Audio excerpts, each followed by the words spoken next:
Good morning. Class 11th में vector addition का special keys हम लोग लिखे थे, ठीक है। तो उससे आप लोग अगर बुक में सॉल्व किए हुए तो बहुत सारी जो बातें हैं वो समझ में आ गई होगी, क्वेश्चन आपका क्लियर हुआ होगा। और इसमें आपको क्या बताए थे कि अगर दो वेक्टर को आप ऐड कर रहे हैं तो उस एडिशन में दोनों वेक्टर का जो मैग्नीट्यूड है उसके सम से ज्यादा कभी रिजल्टेंट का मैग्नीट्यूड नहीं आ सकता है, और दोनों वेक्टर का जो मैग्नीट्यूड है उसके डिफरेंस से जब घटाते हैं, सब्ट्रैक्ट करते हैं, उससे कम वैल्यू कभी भी रिजल्टेंट के मैग्नीट्यूड का नहीं आएगा। तो आज थोड़ा सा डिस्कशन कर लेते हैं कि डायरेक्शन पे क्या इफेक्ट पड़ेगा, और उसके बाद आगे डिस्कस करते हैं कि दो वेक्टर को तो आप ऐड कर रहे थे इजिली और फॉर्मूला हम लोग जानते हैं, लेकिन अगर तीन को ऐड करना पड़े तो ये फॉर्मूला थोड़ा सा डिफिकल्ट हो जाता है। तो इजी के लिए क्या यूज करें, तो उसके लिए आता है रिजोल्यूशन ऑफ वेक्टर। तो आज उस पर डिस्कस करेंगे। तो आइए पहले देखते हैं जो स्पेशल केस हम लोग का था उसमें क्या क्या डायरेक्शन पे इफेक्ट आएगा। ओके, तो तीन केस दिए थे। केस 1 में किए थे कि अगर दो वेक्टर पैरेलल हो, सपोज ये ए है और ये वेक्टर बी है जो कि क्या है, पैरेलल है, यानी थीटा 0 डिग्री है। तो इस केस में आपको जो आर का वैल्यू आया था, जिसको आर मैक्स कहे थे, वो वैल्यू कितना आ गया था हम लोग को, वो आया था a प्लस बी। देखिए यहाँ पे वेक्टर का साइन नहीं है, वेक्टर का साइन देना होगा तो ऐसे मॉड लगाना पड़ेगा, नहीं तो डायरेक्ट हम लोग को आया था a plus B. Okay, case second में यही आ जाते हैं। केस सेकेंड में क्या हुआ था, तो इस समय थीटा का वैल्यू लिए हुए थे 90 डिग्री, यानी कुछ इस तरह से वेक्टर को दिखाए थे a और b, ठीक है। इस केस में याद कीजिए r का वैल्यू हम लोग को आया था √a² प्लस b²। और केस थर्ड हम लोग लिए थे, जो यही तो ये केस और ये केस जो है ये आपको डिसाइड करेगा, ये बताएगा कि किस तरह के वेक्टर में डायरेक्शन कैसे होता है उसके लिए। तो देखिए इसको कहे थे a और इसको कहे थे b। इस समय बताए थे वेक्टर का ये मिनिमम वैल्यू आता है, आइदर a माइनस बी होगा और b माइनस a हो जाएगा। ओके, अब आते हैं डायरेक्शन के लिए। तो याद कीजिए वेक्टर के लिए मैग्नीट्यूड का फॉर्मूला क्या बताए थे, √a² plus b² plus 2ab cos theta. और डायरेक्शन के लिए क्या फॉर्मूला था, tan alpha is equal to b sin theta upon a plus b cos theta. तो यहाँ भी अगर हम लोग बात करेंगे tan अल्फा का, क्या होगा, b sin theta upon a plus b cos theta. Okay, b sin theta का वैल्यू क्या लिए हैं दो पैरेलल वेक्टर के लिए, 0 degree upon a plus b cos 0 degree.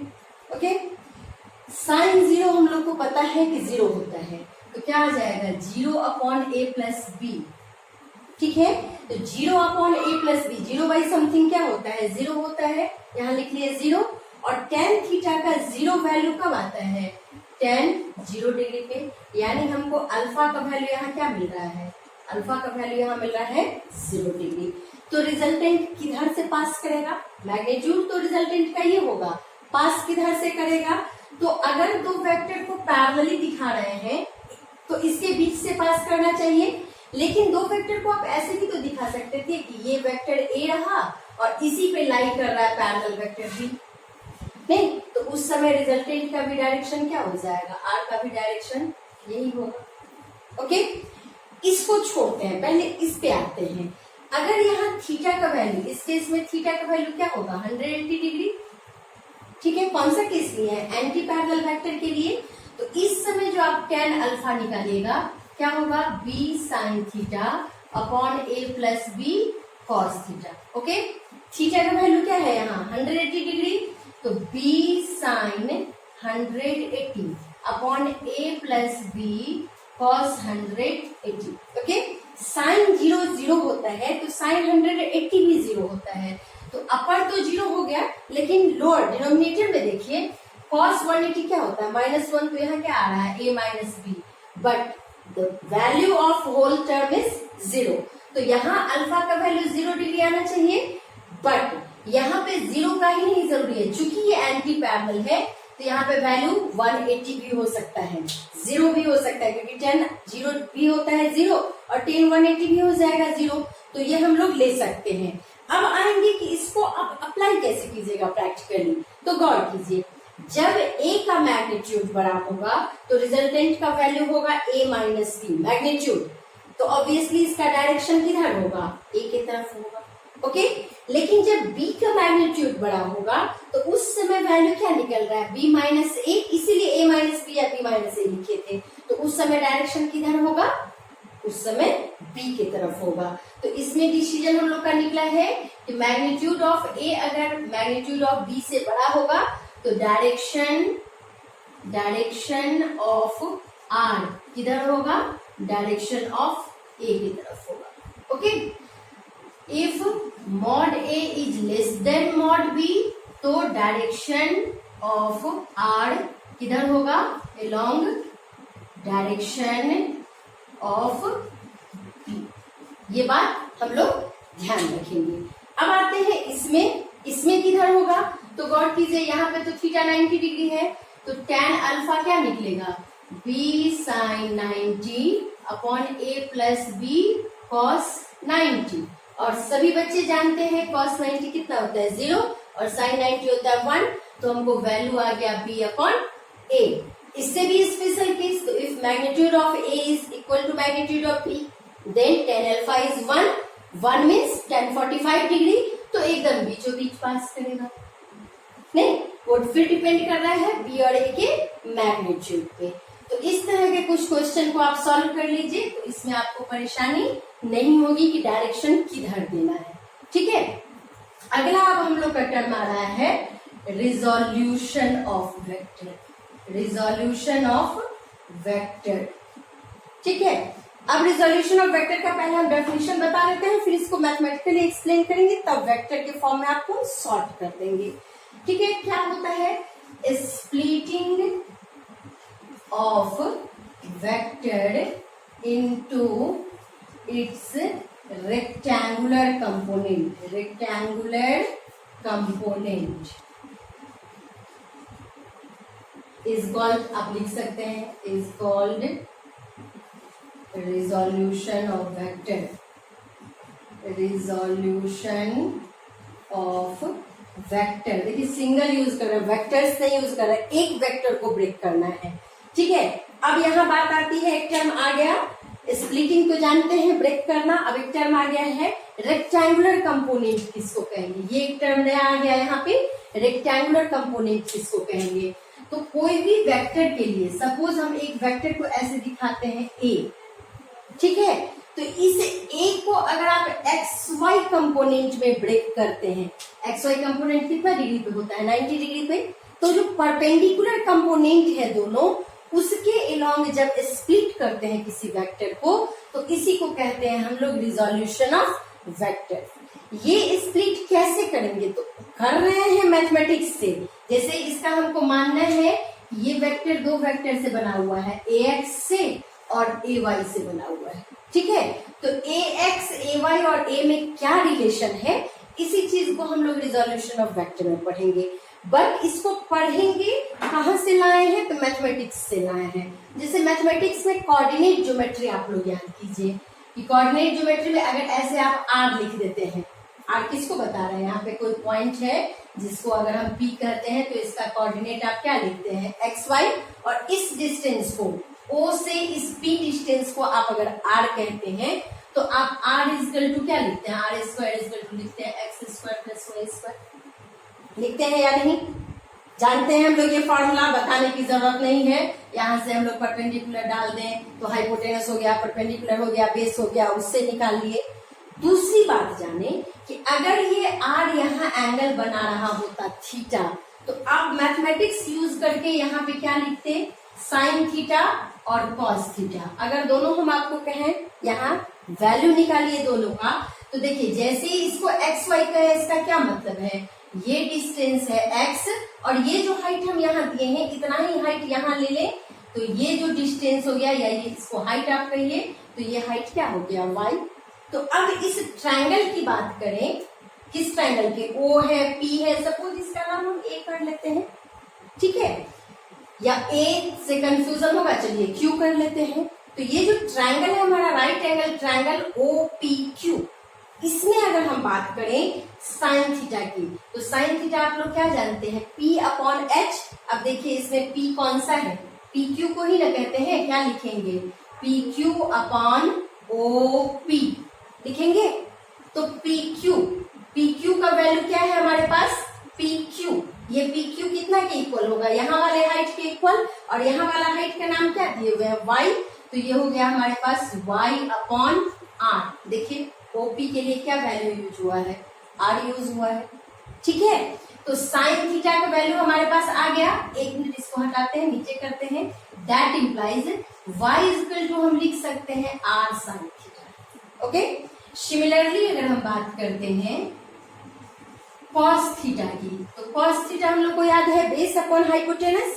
तो यहाँ बेस क्या है इस ट्रायंगल का, OQ, ठीक है, बेस हो गया OQ, तो OQ हो गया X और हाइपोटेनस हो गया OP, यानी कि ये हो गया R। तो इस हिसाब से हम लोग को X क्या आ गया यहाँ पे, R cos थीटा, यानी X कंपोनेंट, इसको कंपोनेंट क्यों कहते हैं, तो ये R का X के अलोंग जितना डिस्टेंस कवर कर रहा है, या जो भी वैल्यू है, अगर ये फिजिकल क्वांटिटी वेलोसिटी है तो इसका एक्स एक्सिस के अलोंग कितना वेलोसिटी है इसको ये बता रहा है।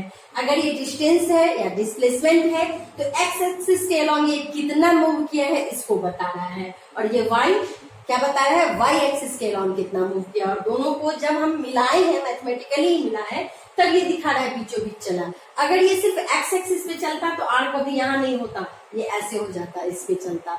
अगर ये सिर्फ वाई एक्सिस के अलोंग चलता तो ऐसे चल रहा होता, तब ये इमेज नहीं बनता, ठीक है। तो एक्स और वाई हम लोग निकाल लिए। सेम वे अगर हम इस फिगर की बात करते हैं, तो जैसे इसमें आर था, इसको दो कंपोनेंट में ब्रेक किया ना, एक्स और वाई, मान सकते हैं कि आर बना हुआ है एक्स और वाई से। कैसे रिलेशन है, तो R square equal to X square plus Y square. आप चाहे तो एक्स की जगह ये वैल्यू पुट कर सकते थे ना ये, और वाई की जगह ये वैल्यू पुट कर देंगे तो हमारा काम हो जाएगा। फिर जोड़ के वही आ जाएगा, sine square theta plus cos square theta 1 होता है, उससे आ जाएगा आपको। तो इसी को अगर हम इसमें इंप्लीमेंट करें वेक्टर में, तो वेक्टर में इंप्लीमेंट करने के लिए देखिए, जैसे आर का एक एक्स कंपोनेंट था, एक वाई कंपोनेंट था, सेम वे एक का एक एक्स कंपोनेंट है और एक वाई कंपोनेंट है। अंतर क्या है, तो ये स्केलर क्वांटिटीज है और ये वेक्टर क्वांटिटीज है, ठीक है। तो ट्रिग्नोमेट्री वेक्टर को नहीं फॉलो करता, वो स्केलर को फॉलो करता है। तो क्या करेंगे, वेक्टर को स्केलर बनाने के लिए मॉड लगा देंगे। सिंपल सा बात है, वेक्टर को स्केलर बनाना है, मॉड लगा देंगे। तो इसमें अगर हम यहाँ से परपेंडिकुलर डाल देते हैं, ठीक है, और इस एंगल को बोलते हैं थीटा। कौन सा एंगल है, inclination of vector A with x axis, inclination of vector A with x axis. यहाँ से हम परपेंडिकुलर डाल दिए। अब आप इस परपेंडिकुलर को नहीं सोचिएगा, ओके।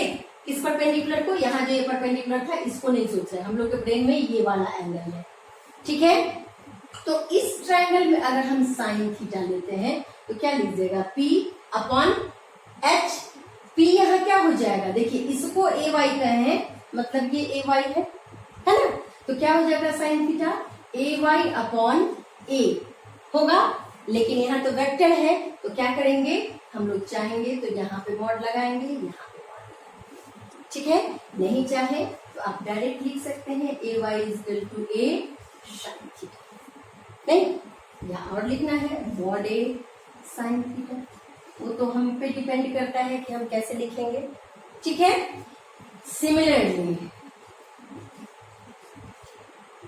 कॉस थीटा की बात करेंगे तो क्या हो जाएगा, ए एक्स अपॉन ए, मॉड लगाएंगे तो यहाँ भी मॉड लगा देते हैं, यहाँ भी मॉड लगा देते हैं, यानी हमारे पास ए एक्स का क्या वैल्यू आएगा, मॉड कॉस थीटा।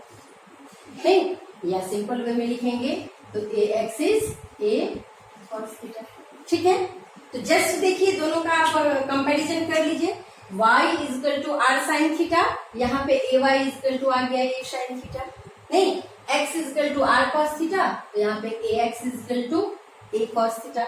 ये दोनों तो मिल गया, तो सेम वे ये भी मिलना चाहिए ना, नहीं मिलना चाहिए, तो ये मिलना चाहिए। उस मिलने को समझिए कैसे, तो हम लोग लिखते हैं ये जो ए एक्स है, ये ए है, ये बना हुआ है ए एक्स से और ए वाई से। ये जो ए है ये किससे बना हुआ है, ए एक्स से प्लस ए वाई से।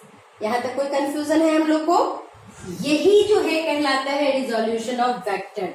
अब इसमें आगे क्या रिजोल्यूशन ऑफ वेक्टर है, तो इसको आप एडिशन ऑफ वेक्टर भी तो बोल सकते हैं। जैसे a is equal to A X plus A Y है, तो आप याद कीजिए तो हम लोग क्या पढ़े हुए थे, r इजकल टू पढ़े हुए थे ना a प्लस बी, इसी को तो एडिशन ऑफ वेक्टर बोले थे। a प्लस बी क्या देता है, r देता है। जब दो वेक्टर को जोड़ते हैं तो ये सिंगल वेक्टर देता है। तो एक्चुअली ऐसे लोग लिख देते हैं, बट ये गलत है। कैसे लिखना चाहिए, a plus B is equal to r, ये बताता है एडिशन को आप जोड़ रहे हो, और r is equal to a plus B ये बताता है रिजोल्यूशन को आप तोड़ रहे हो। दो को जोड़ के एक किए एडिशन, एक को तोड़ के दो किए रिजोल्यूशन।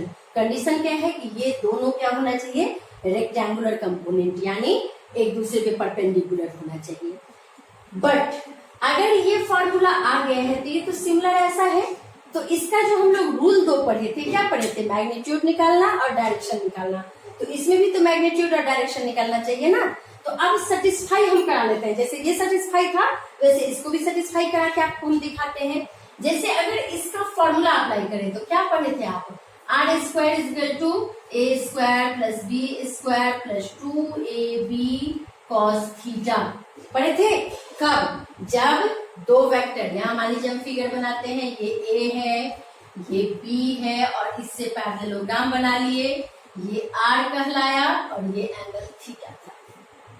ठीक है, तो a और b के बीच में एंगल थीटा था, तब ये पढ़े थे। तो अगर हम बात करें इस फॉर्मूला का तो क्या लिखिएगा, a square is equal to A x square plus A Y square plus 2ax into a y into cos. अब आ जाए थीटा क्या था, a और b के बीच का एंगल, तो ax और ay के बीच का एंगल लिखिए तो कितना है, इट इज 90 डिग्री। नहीं तो क्या लिखेंगे, cos 90 डिग्री, और cos 90 हम लोग जानते हैं 0 होता है। ये खत्म, तो हमारे पास क्या आ गया, a square is equal to A x square plus A Y square. देखिए सिमिलर आ गया इसके तरह, आ गया सिमिलर। यानी इस मैथमेटिक्स को ही हम लोग रिजोल्यूशन में क्या करते हैं, यूज करते हैं, इस मैथमेटिक्स को ही। ओके, तो आगे फिर देखें, इतना तो हम लोग समझ गए। ठीक है, क्या हम फाइनली समझे हैं कि अगर कोई वेक्टर यहाँ ए वेक्टर है, ये एंगल बना रहा है थीटा एक्स एक्सिस से, तो इसका जो दो कंपोनेंट होगा ए एक्स और ए वाई, तो ए एक्स कितना होगा, ए कॉस थीटा, या इससे बेहतर याद रखेंगे mod A cos theta, and A Y हमको मिलेगा मॉड ए साइन थीटा। ठीक है, फिर ये ए एक्स और ए वाई का वैल्यू यहाँ पड़ेगा। एक्चुअली फॉर्मूला हम लोग को इसको फॉलो करना है। ठीक है, लेकिन अगर कुछ चेंज हो जाए, क्या चेंज हो जाए, अगर ये ए वेक्टर एक्स एक्सिस से नहीं वाई एक्सिस से थीटा एंगल बना रहा हो, ये फिर भी कहलाएगा ए वाई ही, क्योंकि वाई एक्सिस है, और यहाँ कहलाएगा ए एक्स क्योंकि एक्स एक्सिस है। जानते हैं हम लोग इतना। इस केस में क्या ए एक्स और ए वाई का यही वैल्यू आएगा। तो आप मैथ अप्लाई करके देखिएगा, इस समय यहाँ पड़ेगा परपेंडिकुलर। ठीक है, पहले यहाँ पड़ा था परपेंडिकुलर, अब यहाँ पड़ेगा परपेंडिकुलर, और आपको इस केस में मिलेगा क्या, तो ए वाई इजकल टू मिलेगा मॉड ए कॉस थीटा। ठीक है, और ए एक्स मिलेगा मॉड ए साइन थीटा। कंपेयर करके देखिए, ए एक्स था मॉड ए कॉस थीटा, यहाँ हो गया ए एक्स मॉड ए साइन थीटा। चेंज हो गया है। चेंज कहाँ से हुआ है, तो ये चेंज हुआ है मैथमेटिक्स से, बट फिजिक्स में इसी को हम आपको बना देते हैं कंसेप्ट। क्या कंसेप्ट को बना दे रहे हैं, तो इसका एक बेहतर बहुत ही इजी ट्रिक बना देते हैं। जब भी रिजॉल्व करना होगा वेक्टर को, तो बस ये बात ध्यान रखेंगे कि ये जो वेक्टर है किस एंगल से थीटा बना रहा है। जिधर से थीटा बना रहा हो, एक्स एक्सिस से या वाई एक्सिस से, अगर यही एक्स जेड प्लेन में होगा तो आइदर एक्स से और जेड एक्सिस से बनाएगा, वाई जेड प्लेन में होगा तो आइदर वाई और जेड एक्सिस से बनाएगा। तो इसके लिए देखिए एकदम बेस्ट आप लोग को हिंदी इंग्लिश मिक्स, जिधर थीटा उधर कॉस, ये जो है हम लोग का इस ट्रिक को फॉलो करेंगे और हम लोग को रिजोल्यूशन में कोई दिक्कत नहीं होगा। जैसे ही एक में cos थीटा लग जाएगा, दूसरा जो उसका कंपोनेंट होगा उसमें साइन लगना है। तो मैथमेटिक्स का अप्लाई यहाँ करना ही नहीं है। जैसे ही फिगर देखेंगे, इस फिगर में थीटा किससे बना हुआ है, किस एक्सिस से बन रहा है, उसको देखेंगे और फटाक से डिसाइड करेंगे कि अरे इससे बन रहा है तो इधर कॉस लगेगा, दूसरे साइड साइन लगेगा। ठीक है, बट ये जो दे रहा है ये मैग्नीट्यूड दे रहा है, जबकि यहाँ हम ax और ay लिखे हैं, इसमें तो डायरेक्शन है। तो ये डायरेक्शन कहाँ से आता है? तो इस डायरेक्शन को बताने के लिए एक टर्म यूज होता है यूनिट वेक्टर। तो नेक्स्ट क्लास में हम यूनिट वेक्टर क्या है, क्या मैग्नीट्यूड होता है, क्या डायरेक्शन होता है, कैसे उसको हम इसके साथ अटैच करते हैं, ज्वाइन करते हैं, वो समझेंगे। और उसके बाद इस मेथड से वेक्टर एडिशन का प्रॉब्लम सॉल्व करना नेक्स्ट वीडियो में सीखेंगे। Okay, thank you.